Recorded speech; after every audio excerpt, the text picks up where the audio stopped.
안녕하세요. 강쌤 GRE 이슈의 강사항입니다. 이번 시간에는 제1강 GRE 이슈 실전반 운영 방법에 대해서 살펴보겠습니다. 자, 우선 제1강 수업에서 다루는 내용부터 먼저 살펴보겠습니다. 첫 번째로 GRE 이슈 실전반 운영에 대해서 간단하게 말씀드리고요. 그 다음에 1차 이슈 에세이 작성 및 제출 방법에 대해서 살펴보겠습니다. 그 다음으로 에세이 단락 코렉션에 관해서 다루고요. 그 다음으로 2차 이슈 에세이 작성 및 제출 방법에 대해서 살펴보고요. 그 다음으로 에세이 문장 코렉션에 대해서 살펴보겠습니다. 그 다음으로 3차 이슈 에세이 작성 및 제출 방법에 대해서 살펴보고요.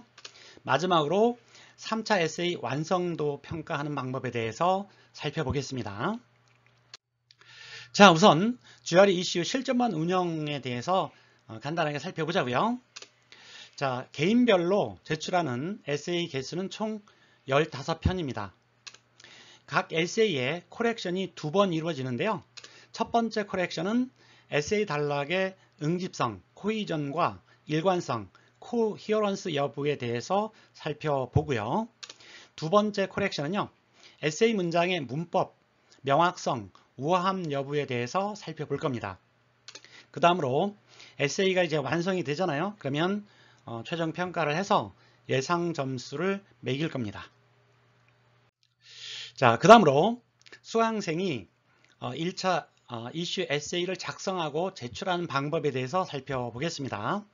이슈 에세이를 쉽게 쓰는 방법은요, 제 홈페이지에 그 커뮤니티의 GRE 라이팅 자료실에 이슈에 브레인스토밍 된 것들이 많거든요. 예. 그중 하나를 골라서 영어로 작성하면 쉽고 빠르게 잘 쓸 수 있습니다. 그걸 이용하도록 하자고요. 그래서 홈페이지의 커뮤니티에 GRE 라이팅 자료실 동그라미로 된 부분이죠. 저 부분을 클릭해 주세요. 그러면 여러 가지 그 이슈 토픽에 대한 브레인스토밍이 되어 있습니다. 예. 그중 하나를 고르세요. 예를 들면 맨 밑에 챌린지 유형의 4번 Scandal are useful 이 부분을 고르자고요. 동그라미 된 부분을 클릭하세요. 그러면 그 내용으로 서론 쓰기, 본론 쓰기, 그 다음에 결론 쓰기 부분이 다 올라와 있습니다. 한글로 되어 있는데요. 저거를 영어로 쓰는 거죠. 예. 그래서 문장 쓰는 방법, 단락 쓰는 방법을 우리가 기본반에서 다뤘는데 거기에 맞춰서 그러니까 문장과 단락을 써내면 되겠습니다. 자, 에세이 제출 방법을 보도록 하자고요. 자, 일단 제 홈페이지에서 로그인을 먼저 한 다음에 커뮤니티 바로 밑에 있는 GRE 이슈 실전반 게시판 동그라미 된 부분을 클릭하세요. 그러면 오른쪽 하단에 글쓰기라고 보이죠? 동그라미 된 부분을 클릭하세요. 그러면 글쓴이가 나오고요. 공개 여부가 나올 겁니다. 공개 글이냐 비밀 글이냐 선택하라고 나오는데 비밀글 선택하세요. 동그라미. 그 다음에 분류 부분인데 15개의 에세이 중 몇 번째 에세이냐 하는 걸 묻고 있거든요. 첫 번째 에세이 쓰는 거니까 에세이 넘버 1 동그라미 된 부분을 선택하세요. 그러면 그 다음으로 제목을 쓰라고 나옵니다. 제목을 쓸 때는요. 이 6가지 유형에서 이 4번은 어떤 유형인지 챌린지 유형이죠.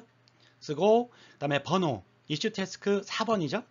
4번 쓰고 그 다음에 이 내용을 쓰는 겁니다. 이 내용은 되게 길어요. 원래 여기 다 들어가지 않으니까 5개 단어 정도만 쓰면 됩니다. 그래서 scandals are useful because they focus 이 정도만 써도 됩니다. 이렇게 쓰고 그 다음에 본문 내용을 쓰는 건데 워드 파일로 먼저 작성한 다음에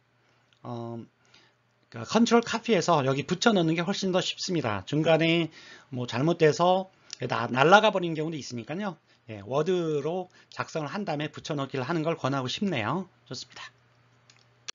자, 이렇게 제출하면 제가 이 1차 에세이에 대한 단락 코렉션을 할 겁니다. 단락과 문장 코렉션이 있는데 단락 코렉션을 먼저 하는 게 좋아요. 왜냐하면 의미 연결, 단락의 의미 연결이 잘 된 상태에서 문장을 고치는 게 좋아요. 아무리 문장이 좋다 하더라도 의미 연결이 안 되면 또 다시 고쳐야 되거든요. 그래서 단락 코렉션을 먼저 할 겁니다. 자, ETS에서 그 이슈 태스크 채점 기준이 5가지를 제시하고 있는데 그중 첫 3가지가 단락과 관련된 것이고요. 나머지 2가지가 문장과 관련된 것입니다. 그 첫 번째 채점 기준이 주제 문장과 관련된 것이고요. 두 번째가 주제 뒷받침 문장에 관련된 것이고, 세 번째가 단락의 초점 구성 연결에 관련된 것입니다. 좀 복잡하죠? 이걸 간단하게 이제 나타내면요. 단락의 응집성, 코이전과 그 다음에 단락의 일관성, 코히어런스로 요약될 수 있습니다. 응집성이란 문장들 사이의 정보 연결을 말합니다. 그러니까 구정보와 신정보로 잘 연결되고 있느냐 하는 건데, 대표적인 예가 바로 우리나라 동요 원숭이 엉덩이는 빨개입니다. 이거는 정보 연결이 잘 됩니다. 원숭이 엉덩이는 어떠냐? 빨갛다 하는 거죠. 빨가면 사과, 사과는 맛있다, 맛있는 건 바나나, 바나나는 길다, 길면 기차. 이렇게 꼬리에 꼬리를 물면서 연결되고 있죠. 하지만 이 동요는 일관성이 없습니다. 일관성, 코히어런스가 되려면 문장들 사이에 의미 연결이 돼야 되는데, 의미 연결이 되려면 주제 문장이 나오고 그 다음에 뒷받침 문장이 나오고 그에 딸린 구체적인 예시가 나와야 되거든요. 근데 원숭이 엉덩이는 빨개, 이 동요는 주제 문장이 없어요. 그러니까 문장에 정보 연결은 잘 되고 있지만 의미 연결은 안 되고 있습니다.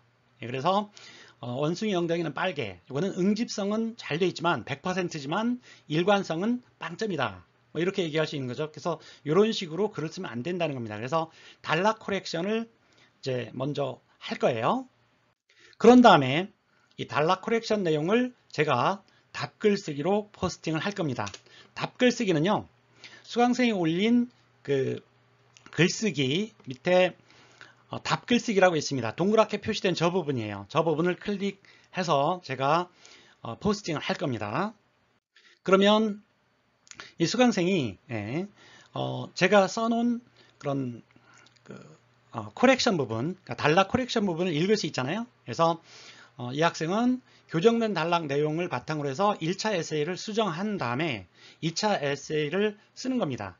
그리고 포스팅을 할 건데 답글쓰기로 포스팅할 거예요. 그러니까 제가 써놓은 글에 대한 답글쓰기가 되는 거죠. 동그라미 된 부분을 클릭해서 이제 올리면 됩니다. 그러면 제가 볼 수 있잖아요. 그래서 저는 이 2차 에세이에 대해서 문장 코렉션을 할 거예요. 문장 코렉션이 중요한 이유는 이 5가지 채점 기준 중에 2가지입니다. 5번째 채점 기준이 이 문법과 관련된 부분인데요. 문법과 용례가 표준 문어체 영어에 맞는가라고 묻고 있습니다. 그 다음에 4번째 채점 기준이 다양한 단어들과 문장들을 이용해서 명확하게 표현하고 있는가 하는 거거든요. 그래서 5번째 채점 기준은 바로 문법에 맞는 문장인가를 묻고 있어요. 그래서 어순에 맞춰서 알맞은 단어 구, 절이 쓰이고 있는가를 저는 점검할 겁니다. 그 다음으로